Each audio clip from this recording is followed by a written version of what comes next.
Assalamualaikum warahmatullahi wabarakatuh. Innal hamdalillah nahmaduhu wa nasta'inuhu wa nastaghfiruh wa na'udzubillahi min syururi anfusina wa min sayyiati a'malina may yahdihillahu fala mudhillalah wa may yudlilhu fala hadiyalah. Asyhadu an la ilaha illallah wa asyhadu anna Muhammadan abduhu wa rasuluh. Bapak Ibu yang Allah muliakan, ada ja'a a'rabiyun, ada seorang Baduy. Jadi Baduy itu maksudnya orang dari kampung gitu. Dalam bahasa Arab itu disebut Baduy. Jadi yang datang dari kampung, mohon maaf, tidak berpendidikan ya. Tinggalnya di rumah-rumah yang terbuat dari batu begitu. Jadi dia sangat sederhana sekali datang kepada Rasul. Langsung dia bertanya di depan orang banyak. Ya Rasulullahi aqaribun rabbuna am ba'id? Ya Rasulullah, Tuhan kita itu jauh atau dekat? Kalau Tuhan kita itu jauh, fanunadihi, saya akan teriak-teriak minta kepada Allah. Kalau Tuhan itu jauh. Tapi kalau Tuhan itu dekat, fanunajihi, saya akan minta pelan. Saya tidak akan teriak-teriak. Mendengar jawaban tadi Rasulullah diam. Jadi saya cerita bahwa dia itu seorang dari gunung, sangat pendidikannya rendah. Jadi dia nanyanya itu asli gitu, bertanya karena tidak mengerti ya. Tapi walaupun sederhana begitu, Nabi tidak bisa jawab. Bapak Ibu sekalian, Nabi diam. Kalau Nabi terdiam, artinya Nabi menunggu wahyu. Ini jawabannya harus bagaimana? Ya. Nah, ini yang disebut dengan wahyu dengan cara ilham. Jadi ditanamkan pada Nabi informasi itu. Kan wahyu itu didapatkan bisa lewat mimpi ya, seperti halnya Nabi Ibrahim akan menyembelih putranya, kan jelas lewat mimpi itu. Ya bunayya ini arafil manam, wahai anakku tadi malam ayah bermimpi ayah harus menyembelihmu, bagaimana pendapatmu? Jadi bisa lewat mimpi ya, bisa lewat malaikat Jibril menyerupakan diri seperti manusia bertanya, terjadi dialog di depan orang banyak. Nah, terjadi ilham juga. Ya, ilham itu artinya Nabi diam menunggu. Sampai tak lama kemudian Nabi menyampaikan sebuah ayat. Wa idza sa'alaka ibadi anni fa inni qarib ujibu da'watad da'i idza da'ani falyastajibu li wal yu'minu bi la'allahum yarsyudun. Jadi ketika orang Baduy itu bertanya, apakah Tuhan kita itu dekat? Kalau dekat saya minta dengan pelan, kalau Tuhan kita itu jauh saya akan minta dengan suara keras. Nabi diam sampai Allah langsung yang menjawab pertanyaan itu. Dan kemudian ayat ini tercantum dalam surat Al-Baqarah 186. Bila hambaku bertanya tentang aku, katakan aku itu dekat. Ujibu da'watad da'i idza da'ani. Aku akan mengabulkan doa orang yang meminta kalau dia minta. Falyastajibuli, mereka memenuhi panggilanku, wal yu'minu bi, mengimaniku, la'allahum yarsyudun, semoga dengan doa-doa itu mereka mendapatkan petunjuk mana yang terbaik dalam hidupnya. Hadirin yang dimuliakan Allah, saya kutip ayat itu karena ayat itu unik. Jelas ayat itu bicara doa. Kalau kita lihat latar belakangnya kan sahabat tadi bertanya ya, Arab Baduy tadi bertanya, kalau Tuhan kita itu dekat atau jauh? Kalau dekat saya akan doa dengan suara pelan, kalau jauh saya berdoa dengan suara keras. Jadi ini ayat jelas-jelas tentang doa. Jelas-jelas tentang doa. Kalau hambaku bertanya katakan aku itu dekat. Jadi doa yang paling bagus itu tidak perlu teriak-teriak ya. Tidak perlu pakai sound system kekuatan 25.000 watt ya, tidak perlu ya. Ya. Bahkan katanya kalau kita sedang bertausiah tutup dengan doa, suaranya harus lebih pelan dari volume sebelumnya. Jadi kalau saya bicara volume 8, begitu saya bilang Bapak Ibu kita akhiri dengan doa, turun suara saya. Jadi 4, jadi 5, dari 8 tuh turun ya. Jangan malah terbalik, ceramahnya pelan, pas doa keras. Nah ini kebalik, harusnya turun. Nah Bapak Ibu, jadi ayat ini jelas bicara tentang doa Ya. Yang menarik, ini yang menarik. Ayat doa ini disisipkan ketika Allah berfirman tentang saum. Coba lihat. Al-Baqarah 183, 184, 185 itu bicara saum. 186 bicara doa. 187 bicara saum lagi. Jadi ayat doa ini oleh Allah disisipkan ketika berfirman tentang ibadah saum. Pertanyaannya, mengapa? Gitu. Mengapa? Hadirin, kalau kita lihat, ternyata orang itu dalam berdoa macam-macam.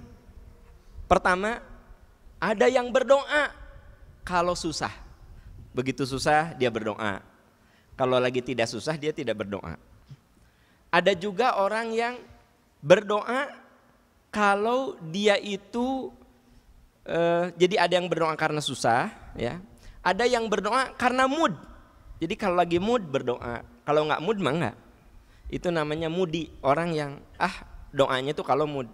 Mau berdoa nggak? Nggak mood gitu. Jadi dia tuh doanya sesuai mood aja. Ada juga orang yang kalau lagi susah dia doa. Kalau lagi bahagia dia tidak pernah berdoa. Nah, yang bagus dari semua itu adalah mau susah, mau senang kita berdoa. Makanya kata Nabi, ya, man sarrahu ayyastajiba fisyadaid falyukthir minad du'ai firraha. Kalau kamu ingin dikabulkan doamu di saat susah, justru di saat kamu tidak susah kamu hanya harus banyak berdoa. Kan kita biasanya berdoa kalau lagi susah.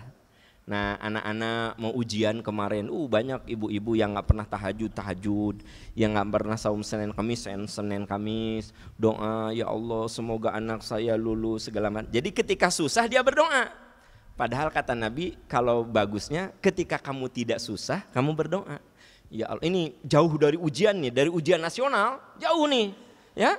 Anak kita masih kelas 3 udah, ya Allah nanti kalau anak saya menghadapi ujian diberi kemudahan, kelancaran. Jadi anak kita tidak sedang menghadapi ujian tapi sekarang sudah minta doa.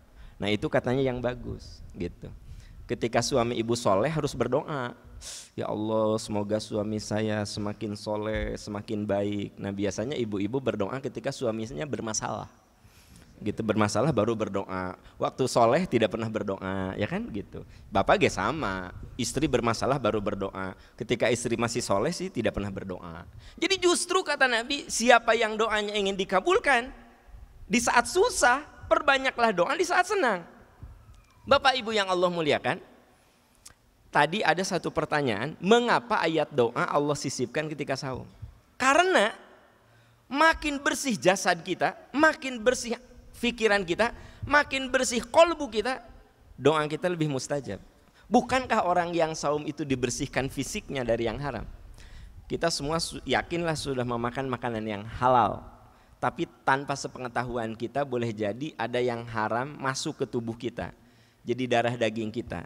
Nah dengan saum itu dibersihkan hal-hal yang haram dari tubuh kita. Ketika saum kita dianjurkan untuk lebih banyak meningkatkan pemahaman keislaman. Makanya di mana-mana kan kajian agama banyak sekali ketika Ramadan itu. Setelah Isya, nanti setelah subuh, setelah duhur, ya. Jadi banyak nih. Itu mengasah intelektual. Dan ketika saum kita pun disuruh untuk lebih banyak lagi membaca Al-Quran. Itu kan pembersihan pikiran. Bukankah Rasulullah tiap Ramadan itu didatangi oleh malaikat Jibril? Lalu malaikat Jibril membacakan ayat, Nabi mendengarnya dan Nabi mengulanginya. Al-Quran sekarang yang 30 juz itu, tadinya kan gak seperti sekarang. Tadinya kan berserakan. Maksud berserakan itu tidak tersistematisasikan seperti yang ada di genggaman kita. Bukankah ayat yang pertama kali turun itu 5 ayat dari surat Al-Alaq, Al-Mudaththir, Al-Muzammil dan seterusnya itu berserakan, tidak seperti yang sekarang.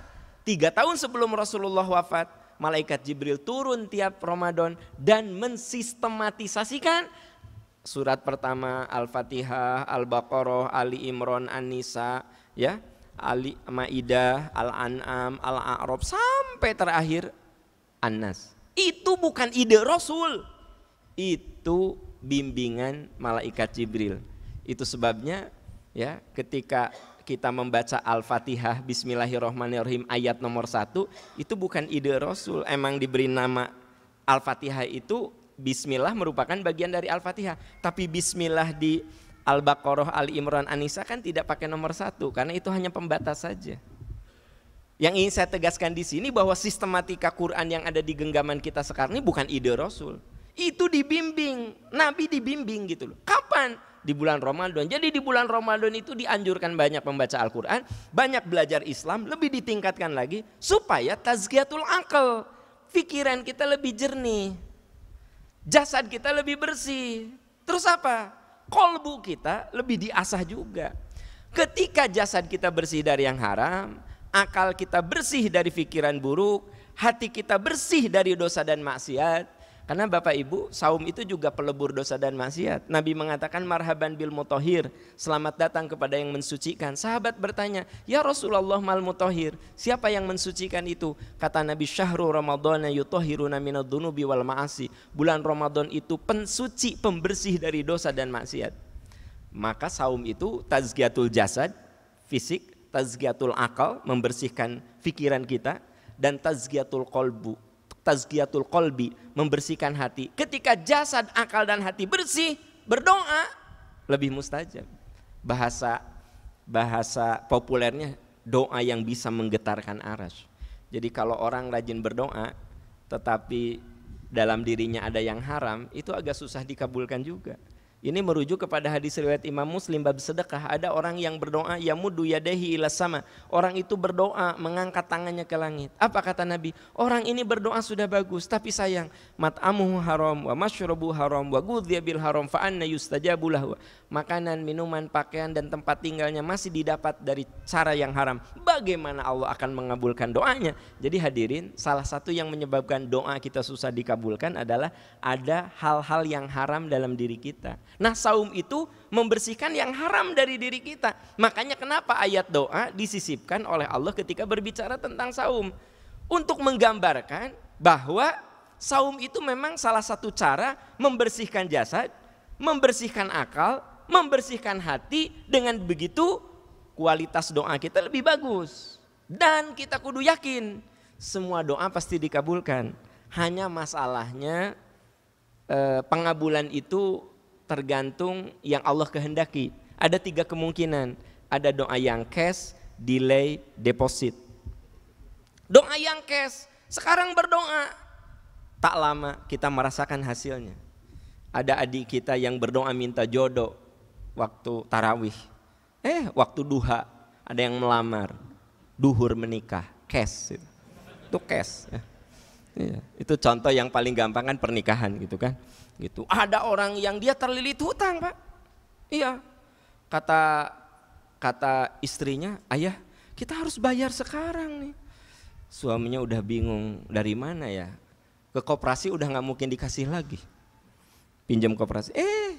Dia lewat di depan ruangan bosnya, dipanggil. Sini, ngasih amplop. Apa Pak? Saya jual rumah. Saya ingat kamu. Ya. Saya bersyukur rumah saya terjual. Bawa aja. Pas dibuka, Pak, sejumlah yang harus dia bayarkan sore hari. Cash itu. Ya, cash. Jadi ada doa yang cash gitu, ya. Kalau yang gitu kan nggak begitu menarik. Kalau jodoh tadi kan lebih menarik ya contohnya. Kan gitu, ya. Nah, Bapak Ibu, ada juga yang delay. Berdoa sekarang baru dikabulkan 3 tahun kemudian, 5 tahun kemudian. Kenapa Allah mengabulkan delay? Karena Allah tahu mungkin itu yang terbaik. Seperti Bapak Ibu punya putra, SMP dia minta motor. Bapak punya uang untuk beli motor, ya. Boro-boro beli motor, beli mobil juga bisa cash Bapak ini. Tapi begitu anaknya minta motor, Bapak bilang enggak, nanti aja. Jadi anak itu minta motor waktu SMP nggak dikasih, SMA nggak dikasih, pas kuliah dikasih mobil. Kenapa? Bapaknya mikir kalau SMP, SMA mau motoran, takut mencelakakan anak itu. Tapi begitu kuliah, karena kuliahnya jauh di Jatinangor, malah dikasih mobil. Pak Bu, kalau kita mohon sama Allah sesuatu, jangan terburu-buru. Kita katakan, kalau belum terkabulkan, insya Allah Allah akan memberi yang lebih baik. Gitu. Iya, insya Allah Allah. Jadi Allah itu tergantung prasangka hambanya. Jangan gini, kenapanya aku udah berdoa tadi kabul-kabul, anehnya juga nama jalir janji Allah teh, nah nggak boleh gitu. Innallaha la yukhliful mi'ad. Allah tuh tidak akan menyalahi janji. Kita kudu yakin. Kenapa belum dikabulkan? Ini yang terbaik dari Allah. Nah, yang ketiga ada yang deposit, Pak. Deposit itu apa? Doa kita baru dikabulkan justru setelah kita mati. Setelah kita meninggal. Kita tidak bisa melihat dengan mata kepala kita sendiri hasilnya. Ada orang tua yang punya anak yang tidak soleh, susah disuruh sholat, puasa tidak pernah. Itu bapak ibunya ngadoa terus. Pengenlah punya anak yang minimal rajin sholat, minimal yang wajib-wajib dilakukan gitu. Tapi sampai ibu bapaknya meninggal itu anak belum soleh. Tapi 3 tahun setelah ibu bapaknya meninggal, anak ini menemukan pencerahan. Sekarang jadi ahli ibadah. Saya tanya, dia jadi ahli ibadah mungkin gak ada saham doa orang tuanya? Bukan mungkin ya, pasti kan? Tapi ibu bapaknya bisa lihat tidak? Itu namanya deposit. Ada seorang istri punya suami enggak soleh, dia doakan supaya soleh. Kan suaminya teh kasar ya, kerjaannya kek botol gitu, judi, nggak pernah kerja, didoakan sampai istrinya meninggal. Ini suami nggak soleh juga. 3 tahun setelah istrinya meninggal, nah si suami ini kan nikah lagi. Ternyata dengan istri yang baru itu soleh banget. Soleh banget. Saya ingin tanya, ada nggak saham doa almarhum istrinya? Banyak banget. Ya. Ibu jangan gini, ih geuleuh urang nu ngadoa, batur nu ngeunah, jangan begitu. Ya nggak apa-apa jadi pahala, jadi jariah ibu. Gitu. Jadi kalau sampai sekarang suami ibu belum soleh, katakan mudah-mudahan kalau aku sudah meninggal dengan istri yang baru dia lebih soleh. Gitu. Tapi banyak ibu-ibu yang nggak ridho dengan hal seperti ini. Ini contoh yang paling tidak disukai ibu-ibu, Pak. Kalau bapak sih ketawa ya, karena bapak mah happy banget gitu loh. Nah, jadi ada saat dimana contoh itu susah juga nyarinya, ya. Yang ingin saya katakan di sini, semua doa pasti dikabulkan. Hanya masalahnya cash, delay, deposit. Satu kata kuncinya husnuzon kepada Allah. Kan kita ini sebagai Muslim harus husnuzon kepada Allah. Husnudon pada diri sendiri, kudu Pak. Husnudon pada diri sendiri itu contoh dalam berdoa harus husnudon pada Allah dan pada diri sendiri.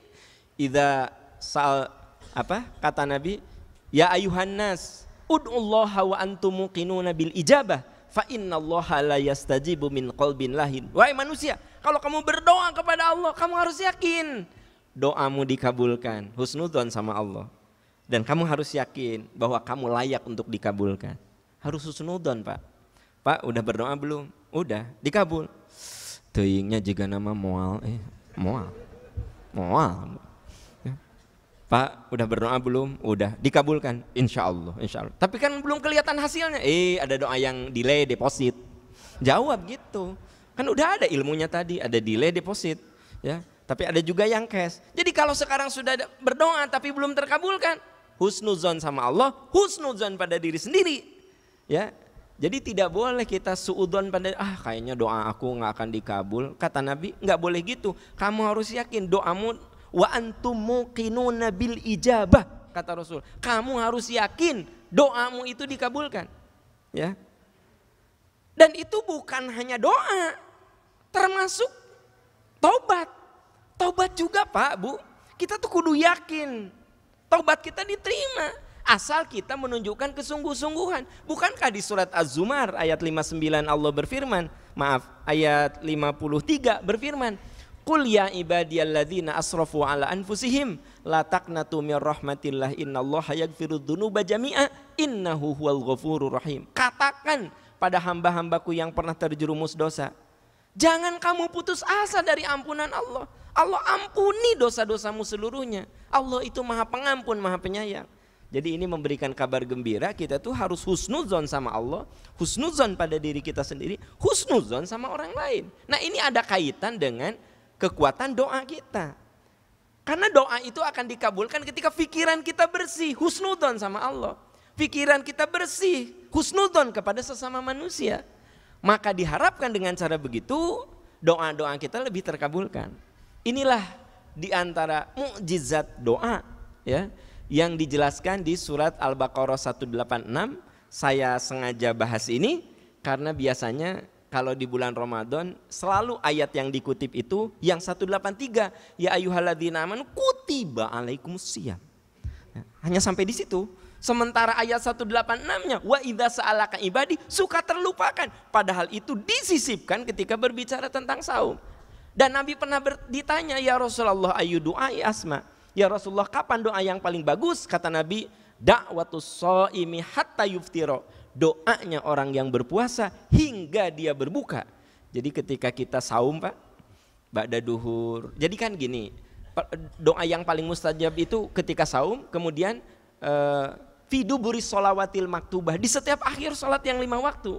Jadi kalau kita sudah sholat, wirid, zikir, nah jangan dulu rawatib, isi dulu dengan doa. Dan kalau kita mengisi dengan doa, biasakan awali dengan asmaul husna. Karena ini merujuk ke Al-Quran juga, surat Al-A'raf, walillahil asmaul husna fad'u biha. Allah itu punya asmaul husna, berdoalah dengannya. Jadi kalau berdoa jangan ujuk-ujuk Robbana atina, jangan. Ya Rahman, Ya Rahim, Ya Aziz, Ya Hakim, Ya Ghafur. Asmaul husnanya berapa? Berapa saja. Kan Anda juga nggak hafal 99 kan? Iya kelihatan lah nggak hafal. Hanya 1-2 saya lihat ya. Jadi yang kan di ayatnya juga tidak harus 99. Pokoknya awali doa dengan asmaul husna. Setelah baca doa asmaul husna, apa lagi? Permintaan yang pertama itu harus permohonan ampun. Ya, Rabbana dhalamna anfusana wa illam taghfir lana wa tarham. Mohon ampun. Setelah mohon ampun untuk kedua orang tua kita. Jadi mohon ampun untuk diri kita, mohon ampun untuk kedua orang tua kita. Sesisanya up to you, minta apa saja. Ya, kenapa? Jadi mohon ampun untuk diri kita, mohon ampun untuk kedua orang tua kita, sesisanya terserah. Jadi kita itu jangan ujug-ujug langsung pada kebutuhan kita. Ya mohon ampun dulu atas segala kesalahan. Karena orang itu dapat surga juga harus diampuni dulu. Lihat surat As-Saff ayat 10-12. Yaghfir lakum dunubakum, Allah ampuni kesalahanmu. Wa yudkhilkum jannatin tajri min tahtihal anhar. Allah masukkan kamu ke dalam surga. Jadi orang itu mau masuk surga diampuni dulu. Kalau ingin berdoa, ingin dikabulkan, diampuni dulu dosanya, baru berdoa. Ya itu namanya adab dalam berdoa. Bapak Ibu, mari kita jadikan Ramadan ini menjadi Ramadan terindah. Mari kita bersungguh-sungguh, percayalah. Tahun kemarin saya di bulan Ramadan beberapa kali ceramah di sini. Ada kuliah tarawih, ada kuliah 10 hari ya. Ada i'tikaf, pokoknya di Istiqomah tuh setiap program saya selalu ngisi tausiah dan saya yakin ya, tahun lalu saya ceramah di sini ada yang mendengarkan. Dan beliau sekarang sudah tidak bisa mendengarkan lagi karena sudah dikuburkan. Ya, duduknya di tempat yang pernah diduduki salah seorang di antara Bapak Ibu ini. Tapi tidak akan saya tunjukkan di mana gitu ya. Khawatir Anda kaget.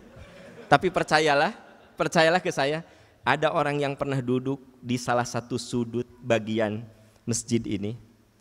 Tempat Bapak Ibu duduk, sekarang beliau tidak bisa ke sini lagi karena sudah dikuburkan. Kenapa? Itulah hidup. Makanya kalau Ramadan tuh lakukan yang terbaik, ini bisi Ramadan terakhir. Karena kan kita tahu kan meninggal tuh bisa Bapak Ibu duluan, saya belakangan. Mungkin enggak?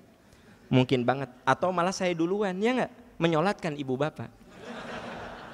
Ya, kita kan nggak tahu Pak. Ya, kita nggak tahu. Ya. Oleh karena itu, mari kita jadikan ini Ramadan terindah, terbaik. Ya. Selalu always the best, lakukan yang terbaik untuk Ramadan sekarang, karena kita tidak tahu seperti halnya yang dialami oleh saudara-saudara kita yang berpulang. Dan ingat, saudara kita yang berpulang itu boleh jadi umurnya di bawah kita, boleh jadi umurnya di bawah kita ya. Itu yang harus jadi renungan terakhir. Demikian, subhanaka Allahumma wa bihamdika asyhadu an la ilaha illa anta astaghfiruka wa atubu ilaik. Walhamdulillahirabbil alamin. Wassalamualaikum warahmatullahi wabarakatuh.